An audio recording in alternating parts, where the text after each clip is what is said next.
Premier producteur mondial de cacao au début des années 1900, l'île de Sao Tomé va rapidement laisser à l'abandon toutes ses plantations après l'indépendance du pays.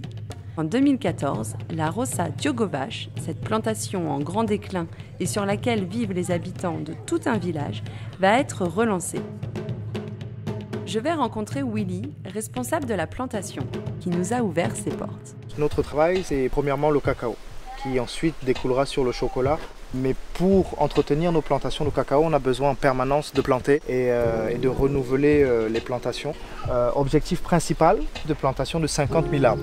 Deuxième chose, c'est qu'on ne fait notre propagation que par voie séminale, c'est-à-dire à partir de la graine du cacao, préalablement choisi sur nos plantations, et on va retenir les espèces les plus productives. Troisième chose, c'est que la graine de cacao va subir un process de nettoyage parce qu'elle est enrobée de sucre et puis être simplement mise en terre et elle poussera donc pendant 3 mois avant de gagner son espace définitif où elle fera 3 ans pour atteindre la maturité et produira tous les 3 mois des fruits que l'on viendra cueillir. Donc la plantation, comment elle est physiquement constituée? On a la cour principale. Déjà dans la cour principale, on va avoir la future boutique et le musée du chocolat, la zone de distillation, et puis les bureaux et le four à pain. Autour de la maison principale, on a le jardin. Un peu plus bas, on a la pépinière. Tout autour, les plantations de cacao. Et plus bas, ce qu'on appelle nous la technologie, c'est vraiment tout l'espace où on va transformer le cacao.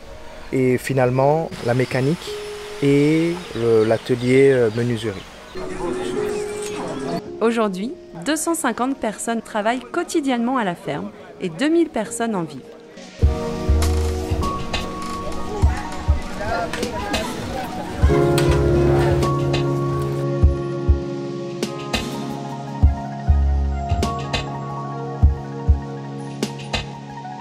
Je vois pas de machine ici, tout est manuel, c'est ça? Si on est artisan. Il y a aussi cette volonté de promouvoir de l'emploi.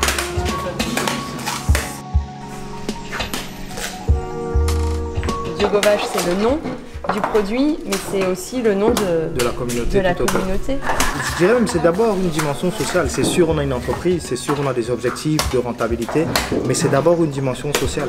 Parce que l'entreprise se trouve au cœur d'une communauté. Entre programmes de replantation, soutien aux communautés alentours et cacao bio, le chocolat aurait-il la vertu de conduire à un avenir meilleur ?